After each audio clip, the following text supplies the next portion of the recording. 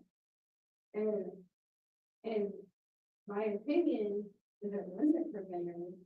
I mean, we stand up in front of the pool, the far in the back, when you have customers, they're not in the microphone at all, they're away from the bus. And but there's been times we know, oh, bicycles coming through, people coming through on time, And so in a way, we're trying to help by doing that, but there's just a lot of people not walking on there and looking at their phones, paying attention to the bicycle. And we've seen it through our experience of not even taking the pictures. Because it's not us, it's just people. And there's a lot, and even with we've grown economics and stuff, there's a lot of building going on in the city. But, it's becoming our county is becoming more populated. We're just having more people.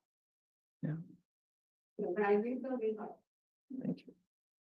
I have an hour clock, that is a lot of very interestingly, what if we set up a really wide event, they come in there, totally off to the right, where if they make that a market?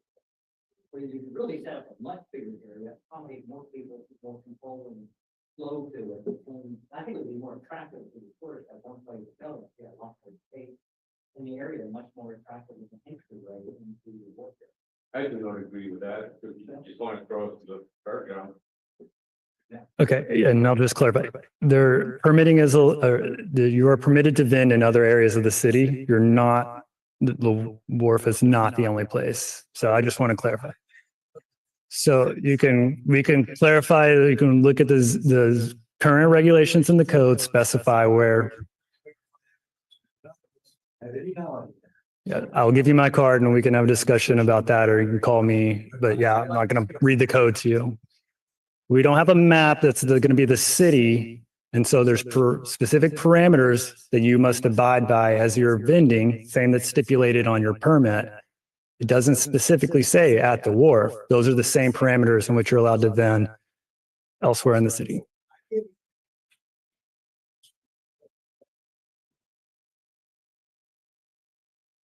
So yes. So if you're asking where you're allowed, if you're asking where you're allowed to vend at the wharf, that's why you're describing it. Area. And they said that's the only place allowed at this time. Okay. That's the only bit that does the regulation. That's the only bit that qualifies. Understand. Where is it? Yeah.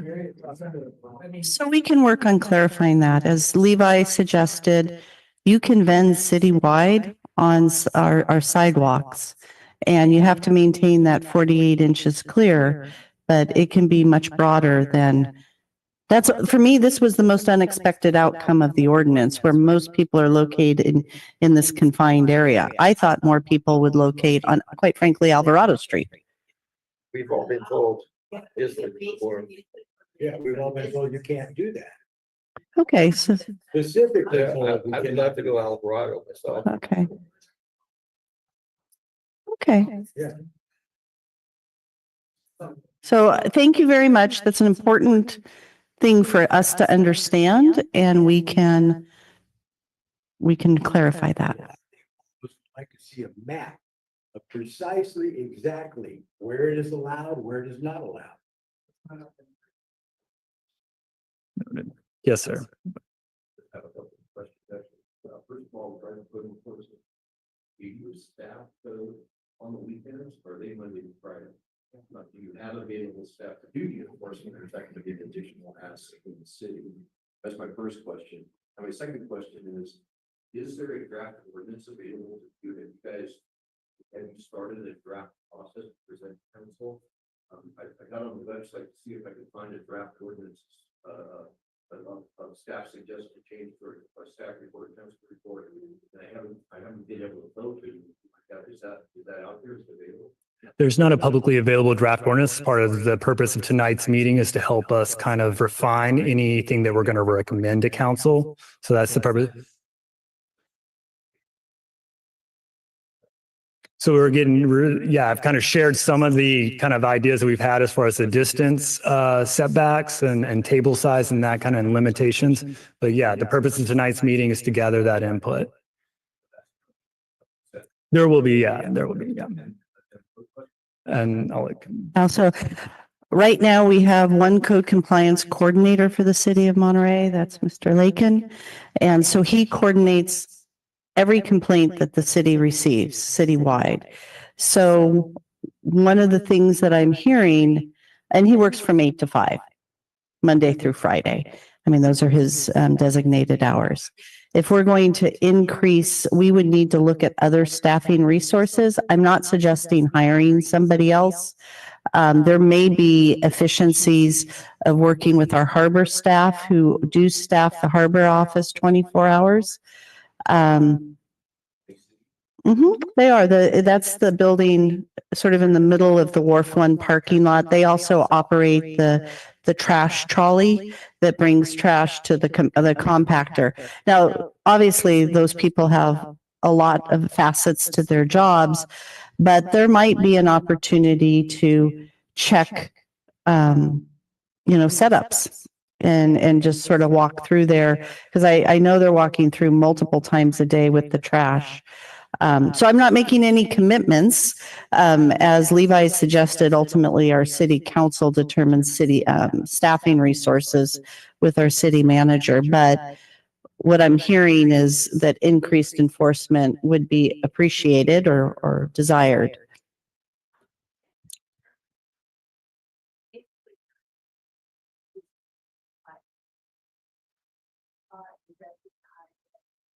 Out there two times. There's other people.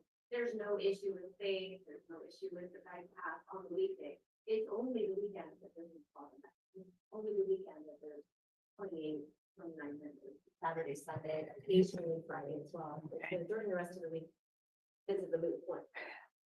So as we wrap up here, our goal is 7:30, and I have some expectations to share with you about next week, but I've heard people talk about limiting the number of vendors in the water, this particular area. Any suggestions? About this problem. This problem is somehow because we have the same spot for more vendors coming out, So it's not enough for everybody, but I know I appreciate the work you do, guys. And I know you have a lot of things around all the city. We have only this problem there. But let me tell you something. There's a vendor there, they have many than one license. There's a vendor, there's a whole family, they have 3 licenses and they get 20% from the whole work that's not for themselves. Most of the problem there, the people who's not here in the meeting now, so they didn't know what's happening and they keep doing this again. So we need someone there. The one more thing, I'm the one from the people who put the table over the night because I tried everything. I went 2 o'clock, 1 o'clock, 3 o'clock, everything. And when I have someone people there, no spot, I leave without discussing, without any problem, because we have been working together to make this work, and because the city is not there. We're the only people there, so we try to working together with some people coming from San Francisco or Oakland or anywhere. We living here, I'm living 1 mile and a half away from the work. So the only way to get a spot early morning, like 5 or 6 o'clock in the morning, to put the table on the night. And if you tell me, don't do this again, please give me the solution, because, okay, let's say you said, don't put the table over the night. Okay, I respect this. But how can I work in the morning? You tell me, start opening at 6 o'clock, everybody going together to open the same spot, the people cannot fight for the spot, I want to open here, no, I want to open here, no. So how are you gonna find solution for this? I believe that's what Kim was soliciting input on. I think if you're asking about how would you limit the amount of vendors, the vendors that now have a permit, would go through, and also, like I said, I highly suggest increasing the fee for getting a permit. It creates, unserious vendors to not come through. And another thing, I think is a lottery system for new vendors, not just saying, hey, we're gonna just allow 20, 30 permits, but we're gonna allow 2 more permits a year. And that's gonna be a lottery system, you're gonna have to plan in a lotto to get a new permit, and the vendors that have been there, pay a higher fee. Like I said, it weeds out that, and I noticed that like, if you guys have one vendor permit that has candles, for instance, don't allow 3 new candle, vendors to come through, that makes no sense to me, or you have 5 drop jewelry people, now you guys allowing a new jewelry person to come through, be a vendor there, you guys already got that type of thing, It's great, unique vending, you don't need it to look like a flea market or anything. I agree that too. Also, I think there should be fines, if somebody disobeys the rules, because all these finances or maybe extra amount for the license will help pay for the person that has to work different hours, to help to regulate everything. And then I think another thing, issues, I think is, like, for example, there was a vendor when I started out in 2018 who actually put a hit out on Facebook on Scott. And he literally put a hit out asking someone to murder him on Facebook. And I saw it. And I showed it to Scott, and Scott, took it to the police, and he was arrested, but then he was released the same day.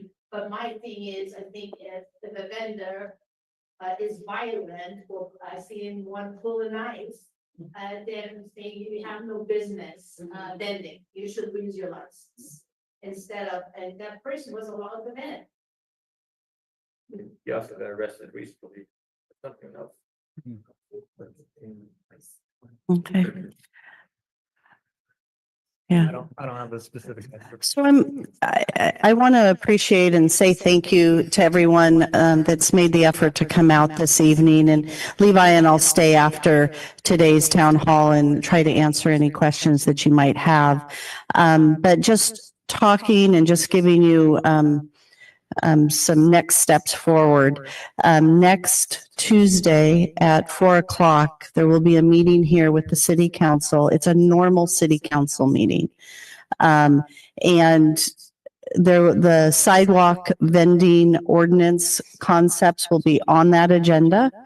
It'll be an opportunity for you to come and talk about your thoughts about the ordinance and recommendations. I really encourage you to look at that setback issue from the recreation trail, the setback from the walkway along the front. We're really seriously looking at, as Levi mentioned, at each side of the rec trail is about 10 feet wide with another 15 feet.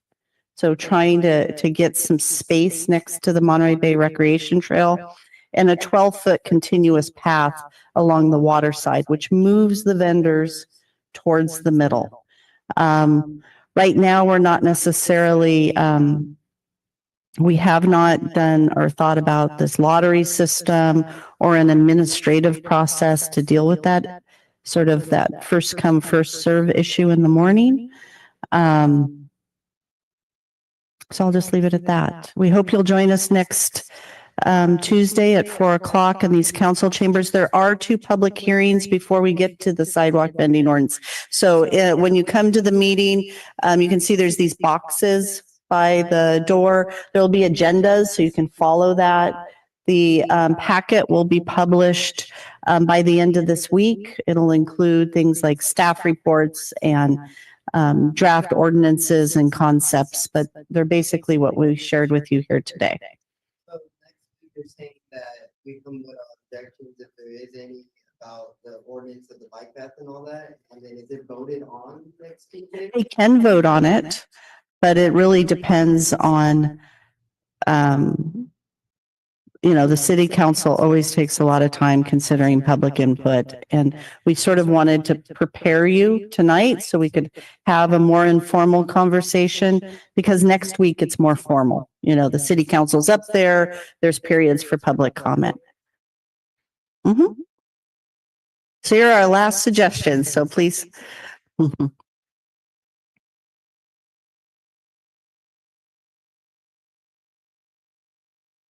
You from safety, public safety. can we legally cap permits and not issue new permits? Create a waiting list for new vendors for sealed permits. Once another vendor has surrendered their credit, like they don't renew it within a certain like 30-day grace period. And then, and I do believe somewhere in the state law that it breaks down for a city to, create your ordinance or law that you need to create for your city. And you can do it by city, by county. So I'm not sure to what extent that can legally be taken, but something I would like to learn, not know more about, something that I hope. Okay. And I guess as we wrap up here, I can only think of one other business in the city of Monterey where we have a limit to the number and a lottery system. We recently amended our codes to allow cannabis stores to open. We allow one per 4 different areas in the city. They submitted proposals to the city. They were ranked, and then at the council meeting, they were put into a hat, and the top one came out. You get the one spot in downtown. You get the one spot in North Fremont, and you get the one spot. And then if they don't execute their permit, then it goes to the next person on the waiting list. So is it possible to do a lottery system?